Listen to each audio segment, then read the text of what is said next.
교사 헌신 예배를 하나님께 드리게 됨을 감사합니다. 여름 성경학교 또 여름 수련회를 시작하기 전에 하나님 앞에 헌신을 다짐하는 시간을 갖게 되어서 참 감사드립니다. 사실 저는 고민이 많았습니다. 헌신 예배를 해야 할까? 하나님 앞에 이렇게 기도했습니다. 하나님, 교사가 없는데 무슨 헌신입니까? 쥐어짜도 없고 헌신 예배를 드리려고 오후에 참석하는 인원도 변함이 없는데 누가 헌신을 다짐하고 누가 여름 사역이라고 특별히 헌신을 하겠습니까? 죄송합니다. 아동부 세 분 선생님 계신데 제가 또 중고등부에도 지금 잠시 쉬지만 두 분의 충성스럽게 헌신하고 있는데 제가 교사 없다 이런 얘기를 그냥 제가 혼자 믿음 없는 제가 혼자 기도한 내용입니다. 이렇게 기도하고 나니까 힘이 빠지는 거예요. 낙심이 되는 겁니다. 하지 말까? 이런 생각이 되게 많이 들었어요. 그런데 마침 그때 금호교회 일남성교회 헌신예배 초청이 왔어요. 그 일남성교회 헌신예배 초청이 와서 수락을 하고 이제 아버지 배로 풍기 가는데 의성 산불이 이제 영천에서 풍기 올라가다 보면 의성 산불 난대를 지나가거든요. 거기를 지나가는데 다 타서 아무것도 없잖아요. 근데 거기 파릇파릇 이 연두빛 싹들이 싹 나는 거예요. 그걸 보면서 이제 물오른 상수리 나무는 그 산불을 견디더라라고 하는 걸 깨달았어요. 그래서 예수 그리스도의 말씀이 우리 속에 있으면 어떤 환란이 오고 역경이 와도 견디고 싹이 나고 자라서 결실할 수 있습니다. 제가 금호교회 가가지고 이 말씀을 나눴거든요. 온통 회색인 산에 파란색 그 싹이 나는데 그게 희망의 점으로 보이더라고요. 모두 불타고 없어졌지만 이 주님의 말씀이 주님과 우리가 연결되어 있으면 다시 희망이 싹 더 오르겠다 이런 생각이 들었어요. 그러던 차에 이제 세 번이 연결되는 겁니다. 오늘 갈라디아서 6장 9절 말씀이 떠올랐어요. 우리가 선을 행하되 낙심하지 말지니 포기하지 아니하면 때가 이름에 거두리라. 제가 이 말씀을 못 믿었던 거예요. 혼자 낙심하고 혼자 실망하고 막 이러고 있는데 그 산에 새싹 하나를 통해서 하나님께서 깨달음을 주셨습니다. 우리 집사님도 기도하셨지만 교회 학교가 운영되고 아이들에게 복음을 전하는 일은 교사가 많고 적거나 또는 교사들의 지식이 많고 적거나 교사들의 경제적인 형편이 좋고 나쁘고 이런 것에 영향을 받지 않습니다. 저는 지금도 이거 얘기하면 시간이 될지 모르겠는데 돌아가신 제 어릴 때 선생님, 다른 분은 여러 선생님들이 지금도 이름도 생각나고 다 하지만 돌아가신 분인데 제 마음에 늘 기억이 나는 선생님이 있어요. 이름이 일동이에요. 일동, 김일동. 이분이 초등학교 중퇴예요. 한글을 겨우 이제 깨우치고 있는데 교사를 하는 거예요. 5학년, 6학년 담임을 맡았어요. 2년. 제가 그 안수 집사님보다 성경을 더 많이 알아요. 저는 노는 거죠. 막 놀아요. 놀다가 선생님은 처음부터 끝까지 공과책을 읽어요. 고개를 드는 순간에 무슨 얘기를 해야 될지 모르니까 처음부터 끝까지 있는데 옆에서 하도 떠드니까 고개를 들어가지고 좀 조용시키다가 얘기를 하면 꼭 틀린 얘기를 합니다. 그럼 제가 떠들고 놀다가 선생님 그거 틀렸어요. 애들 많은데 한 반에 막 열 몇 명씩 앉아 있거든요. 그런데 제 기억에 남는 선생님은 그분밖에 없어요. 제가 듣는지 안 듣는지 그분은 관심도 없는데요. 늘 저를 위해서 우리 아이들 그 열 몇 명 되는 아이들 이름 하나 얼마나 기도가 길겠어요. 우리는 기도 듣지도 않아요. 놀아 그냥 우리끼리 노는데 이름 한 명 한 명 불러가면서 거기서 기도하고 있는 거예요. 어릴 때는 참 좀 비웃었죠. 무식하다. 우리한테 좀 더 지혜롭게 재미있게 가르쳐야 되는데 뭐 이렇게밖에 못하나 이런 마음이 들어서 참 비웃기도 하고 그랬는데 그분의 그 진실함이 제 마음에 지금까지도 교사의 본으로 남아있어요. 그분이 우리를 위해서 그렇게 간절히 기도했던 그 진실한 기도가 지금도 제 마음에 남아있습니다.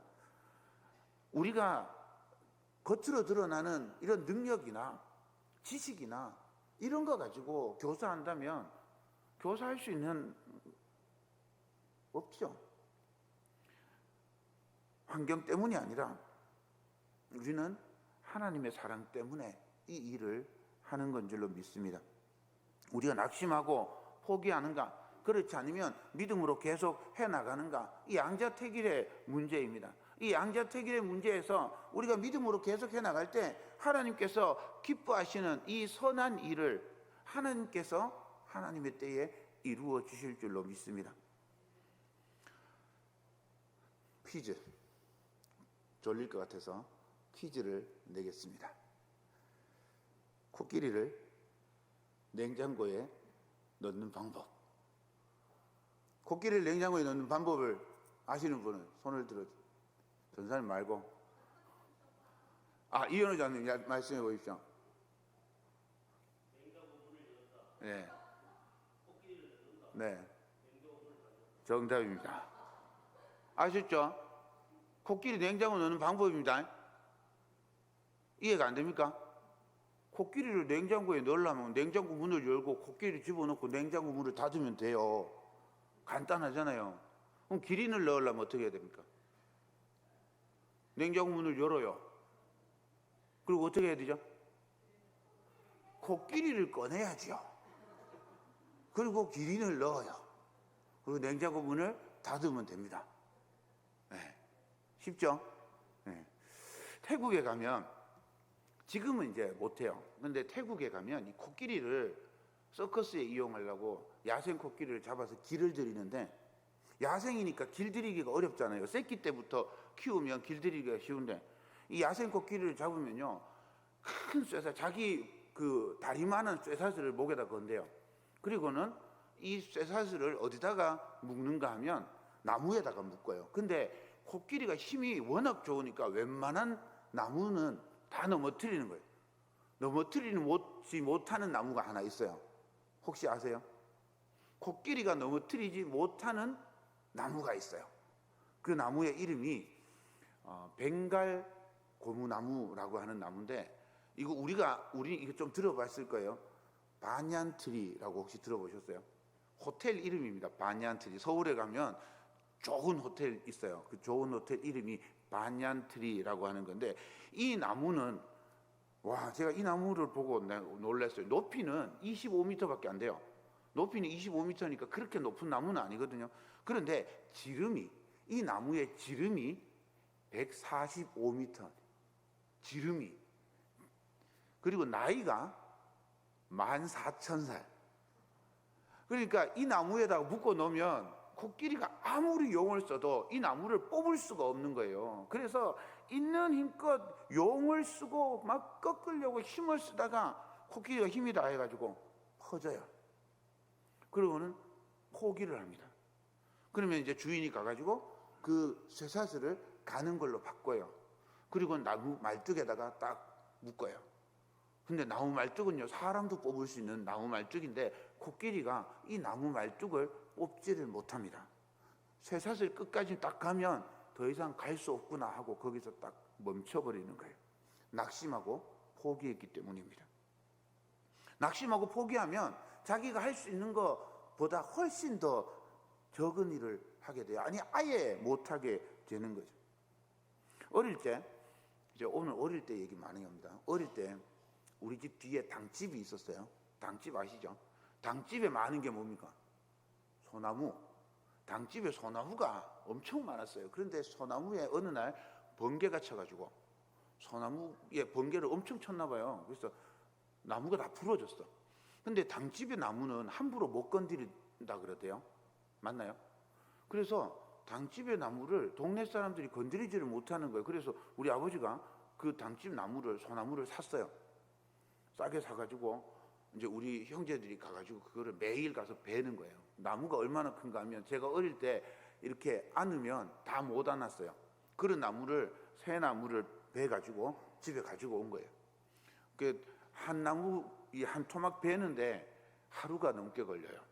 학교 가야 되니까 아침에 열심히 베고 그리고 학교 가는 겁니다. 또 저녁에 와가지고 또 열심히 잘라요. 그렇게 이제 잘라놓고 그걸 도끼질을 하는 거예요. 도끼질에 장작을 만들어야 되니까. 근데 이 살아있는 생나무, 소나무는요, 도끼질을 하면 잘못하면 도끼자루 부러집니다. 맞죠? 그죠? 때리면 이 송진이 있어가지고 도끼를 그냥 먹어요. 그래가지고 빠지지를 않습니다. 이 큰 이런 소나무를, 생소나무를 도끼질해서 장작을 만들려면 어떻게 해야 될까요? 어르신들은 알 건데, 그죠? 아시죠? 도끼로 가운데 금을 쭉 냅니다. 금을 싹 내고 금 딱 내면 그때 뭐 힘들 것도 없어요. 그냥 톡톡톡톡 찍으면 돼요. 그리고 제일 끝에 한 대 탁 때리면 나무가 그냥 쪽 갈라집니다. 그렇게 해서 힘 안 들이고 장작을 펼 수 있어요.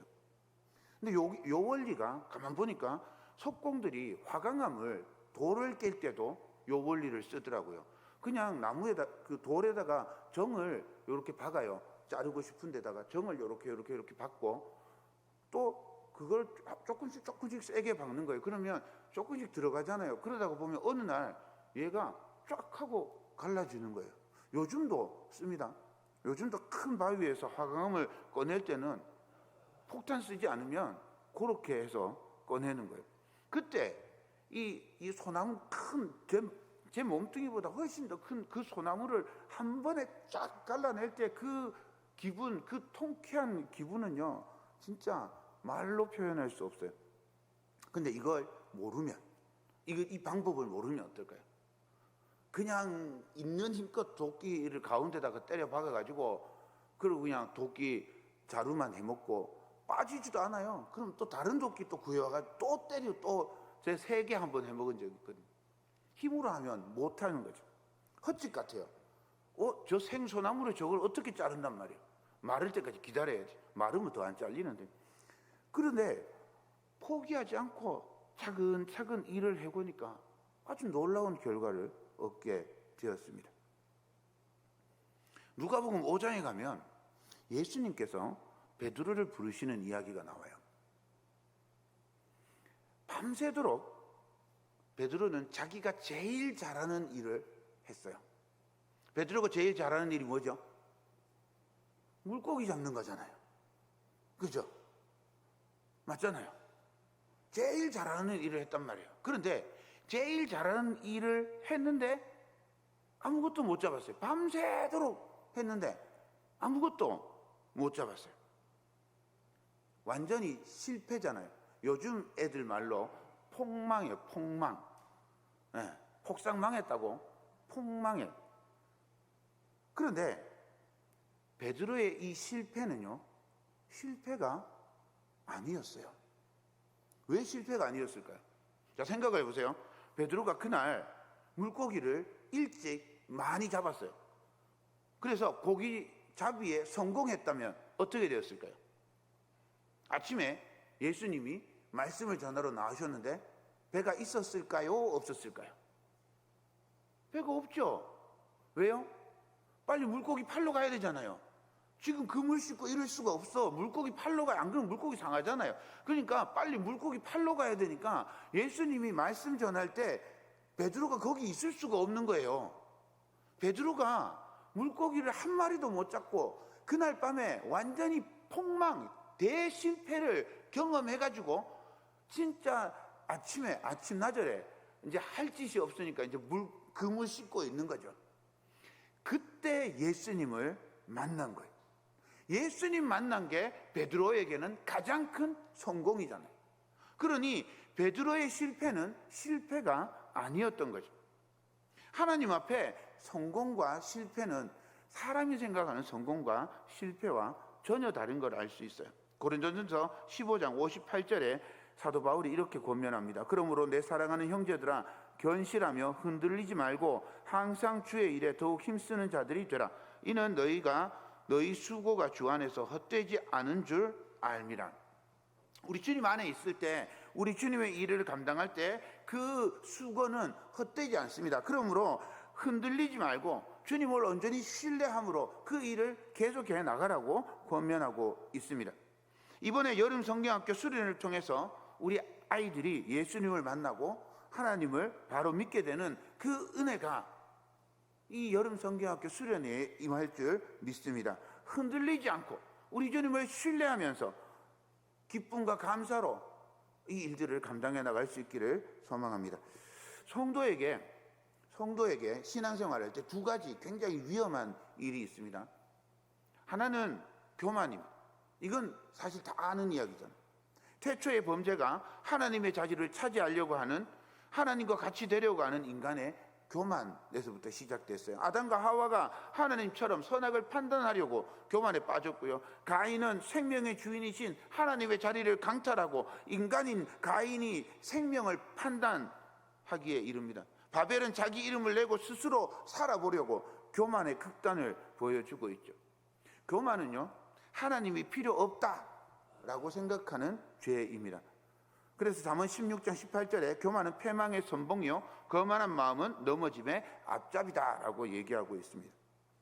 어디서 읽은 글인데 이렇게 이야기를 해주고 있는데 들어보십시오. 하나님은 겸손의 문을 통해 들어오신다.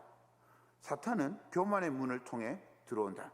참된 겸손은 나는 겸손하지 않다라고 생각하는 것이고, 대단한 겸손은 나는 교만하지 않다, 나는 교만하다라고 생각하는 것이랍니다. 최고의 교만은 나는 교만하지 않다라고 생각하는 것이고, 구제불능의 교만은 나는 겸손하다라고 주장하는 것이랍니다.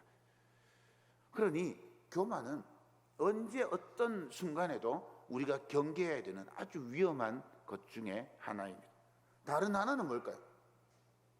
다른 하나는 오늘 주제하고도 맞습니다. 낙심입니다. 낙심은 사실 별것 아닌 것처럼 여길 수 있어요.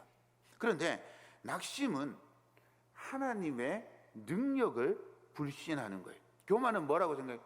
하나님이 필요 없다고 생각하는 거예요.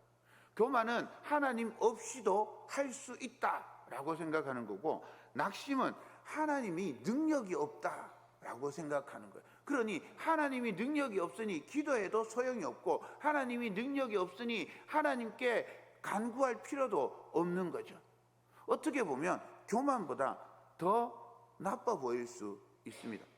하나님보다 문제가 더 커 보이는 거죠. 하나님이 이 문제는 해결할 수 없을 것 같아요. 하나님은 이 문제에 대해서는 어떻게 할 수가 없어, 이렇게 생각하는 거죠. 그래서 낙심이라고 하는 이 말이 히브리어로는 무가치하다라고 하는 말하고 연결된답니다.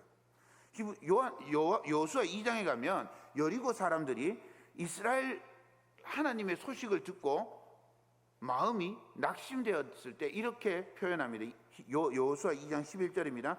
우리가 듣자 곧 마음이 녹았고 너희로 말미암아 사람이 정신을 잃었나니 너희의 하나님 여호와는 위로는 하늘에서도 아래로는 땅에서도 하나님이시니라. 마음이 녹았답니다. 마음이 굳건하고 힘을 내야 되는데 물같이 녹아서 흐물흐물해져서 아무것도 아닌 존재, 무능력한 존재가 되었다. 이것을 낙심이라고 표현합니다. 이스라엘 백성이 낙심할 때는 언제였을까요? 민수기 13장 바란 광야에서 12정탐꾼을 이제 이스라엘 가나안 땅을 정탐하도록 보냅니다. 40일 정탐하고 돌아와서 민수기 13장 33절에 이렇게 보고를 합니다. 거기서 네피림 후손인 아낙 자손의 거인들을 보았나니 우리는 스스로 보기에도 메뚜기 같으니 그들이 보기에도 그와 같았을 것이니라. 하나님의 명령으로 가나안 땅에 들어갔어요. 그래서 가나안 땅을 정탐했는데 그만 아낙 자손을 딱 보는 순간에 하나님도 안 보이고 하나님의 능력도 안 보이고 아낙 자손만 보이는 거예요. 네피림의 후손 거인이라서 그냥 그 사람 앞에 서니까 메뚜기처럼 보이는 거예요. 이스라엘 백성들이 골리앗을 만났을 때 그랬다니까요. 싸우기도 전에 그냥 골리앗 딱 보는 순간에 하나님의 능력도, 하나님이 어떻게 가나안 땅을 점령했는지 그 모든 역사도, 하나님의 도우심도 하나도 기억나지 않아요. 그냥 문제만 보이는 거예요. 골리앗만 보이는 거죠. 낙심하는 사람들은요, 하나님이 아니라 문제만 보게 되는 거예요. 하나님의 능력을 못 믿어요. 하나님이 하찮게 보이는 거예요. 성도가 교만해서 하나님을 믿지 못하고 필요 없다고 생각하는 것도 심각한 문제지만 하나님의 능력, 하나님의 살아계심을 믿지 못하는 것도 심각한 죄가 될 수 있는 겁니다. 사랑하는 여러분, 우리는 하나님을 믿습니다. 하나님께서 우리를 사랑하시고 독생자 예수 그리스도를 이 땅에 보내주셔서 우리를 사망에서 생명으로 옮겨주심을 믿습니다. 우리가 예수님을 믿어서 구원받았듯이 우리 아이들도 구원받기를 소망합니다. 우리가 이곳 봉동교회가 구원의 방주가 되어서 복음을 전하는 귀한 사역을 감당할 수 있기를 소망합니다. 우리가 할 수 없다고 여기면, 낙심하고 포기하면 그때는 아무것도 할 수 없는 거죠. 그래서 바울이 이렇게 말하고 있습니다. 갈라디아서 6장 7절입니다. 스스로 속이지 말라. 하나님은 업신여김을 받지 아니하시나니 사람이 무엇으로 심든지 그대로 거두리라. 하나님을 믿지 않고 하나님의 능력을 신뢰하지 않는다면서 하나님을 믿는다고 하는 것, 스스로 속이는 것, 하나님을 하찮게 여기고 업신여기는 것하고 똑같다는 말. 천지를 만드신 하나님을 믿는다고 그렇게 우리는 말합니다. 전지전능하신 하나님을 믿는다고 말합니다. 그런데 천지를 만드신 하나님, 전지전능하신 하나님을 믿는데 문제는 못 푼다고 생각해. 사람이 무엇이든지 심은 그대로 거둔다고 바울이 이야기해주고 있습니다. 하나님을 업신여기고 하나님을 못 믿으면 거둘 수 없는 거죠. 그런데 스스로 속이고 말로는 하나님이 전지전능하고 하나님이 천지를 만드시고 하나님이 지금도 살아 역사하시는 분이고 모든 인류를 구원하시는 분입니다. 말로는 막 얘기하는데 마음으로는 하나님 이 문제는 못 풀어. 우리 봉동교회 교회학교는 부흥이 안 돼. 딱 이렇게 생각하면 그건 하나님을 업신여기는 거고 스스로 속이는 거라고 바울이 이야기하고 있는 겁니다. 우리는 하나님의 도구입니다. 하나님이 이루시고 하나님이 계획하시고 하나님이 뜻하신 바대로 이루어 가시는 거예요. 우리는 하나님의 뜻에 순종하고 따라가는 겁니다. 하나님의 때가 되면 하나님께서 이루어 주실 줄로 믿습니다.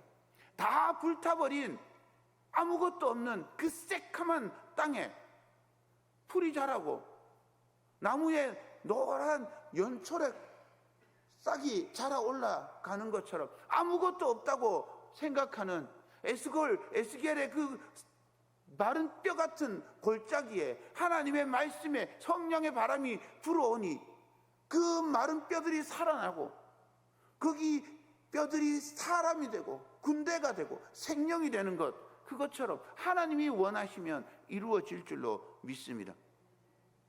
하나 이글스 야구팀이 원래 참 잘합니다. 무려 1등을 하고 있습니다. 여러분들은 야구를 모르니까 놀라지도 않죠. 삼성 라이온즈 팬이 저 위에 있는데 삼성 라이온즈는 요새 이빨갈이를 하고 있는지 좀 쉬고 있습니다. 하나 이글스가요, 제가 대전에서 사역을 했잖아요. 대전에서 8년 사역을 하는데 놀랍게도요 늘 7등 8등 7등 8등 7등 8등 하고 있는 거예요. 그런데 하루는요, 제가 연신교회에서 사역할 때 어린이집 선생님이었어요. 우리 딸 담임이었는데 이분이 한화 이글스 야구팀의 팬이에요. 얼마나 팬인가 하면 세상에 남편을 한화 이글스 서포터즈에서 만났어요. 그래서 결혼해가지고 신혼여행을 유현진 메이저리그 직관하러 신혼여행을 갈 정도로 한화 이글스의 아주 찐팬이에요. 지금도 딸하고 같이 서울에서 대전 내려와서 야구를 보는데 이런 말을 해요. 늘 꼴찌하고 있는데 하나가 포기하지 않으면 우리도 포기하지 않습니다. 제가 이 말을 듣고 은혜를 받았어요. 요즘도 그런 말이 있어요. 얘들이 좀 못하잖아요. 그럼 이렇게 붙여요. 포기하지 마. 우리도 너네 포기하지 않았잖아. 이 말을 막 붙여놓는 거예요. 주님이 우리를 향해서 이렇게 말씀하고 있는 거 아닐까? 이런 생각이 들어요. 우리 주님께서 우리를 포기하지 않으시고 사랑하시고 우리를 구원해 주셨잖아요. 아무 자격도 없고 보잘것 없는 우리를 포기하지 않으시고 독생자 예수 그리스도를 보내주시고 생명을 주셨어요. 사랑이 주님께서 우리에게 아이들을 맡겨주셨습니다. 그리고 포기하지 마. 나도 너희를 포기하지 않았잖아. 우리 선생님들에게 우리 주님께서 그렇게 말씀하시는 것 같습니다. 우리 봉동교회 성도님들을 향해서 우리 주님께서 그렇게 말씀하시는 줄 믿습니다. 낙심하지 않고 하나님을 신뢰할 수 있기를 바랍니다. 선을 행하되 낙심하지 않고 포기하지 않으면 하나님께서 우리를 통해서 복음이 확장되는 역사를 이루실 줄 믿습니다. 우리 아이들이 예수 그리스도를 믿고 구원받는 기쁨을 맛보게 될 줄로 믿습니다. 2025년 봉동교회 여름 사역이 하나님의 능력을 믿고 낙심하지 않고 더욱 사랑하고 섬김으로 열매 맺는 은혜가 있는 그런 귀한 사역이 되기를 주님의 이름으로 축원드립니다. 기도하겠습니다. 선을 행하되 낙심하지 않고 포기하지 않으면 주님께서 주님의 때에 이루어 주실 것을 약속해 주셨습니다. 우리가 주님을 온전히 믿고 신뢰하고 낙심하지 않으며 우리 아이들을 위해서 최선을 다해서 섬기는 2025년 여름 사역이 되도록 주님 인도하여 주옵소서. 그리하여 주님의 능력을 찬양하며 주님이 우리를 얼마나 사랑하시는지 감사하며 주님을 영화롭게 하는 우리 봉동교회 교회학교 되도록 주여 인도하여 주시옵소서. 교회학교를 섬기는 교역자들 또 선생님들 우리 아이들에게 은혜를 내려주시고 선생님들과 아이들이 전도할 때에 성령께서 역사하여 주셔서 많은 아이들이 함께 모여서 주님을 예배하며 예수님을 만나는 복된 시간 되도록 주여 인도하여 주시옵소서. 주님이 함께 하시고 역사하실 것을 믿고 감사드리며 주 예수 그리스도의 이름으로 기도드립니다. 아멘.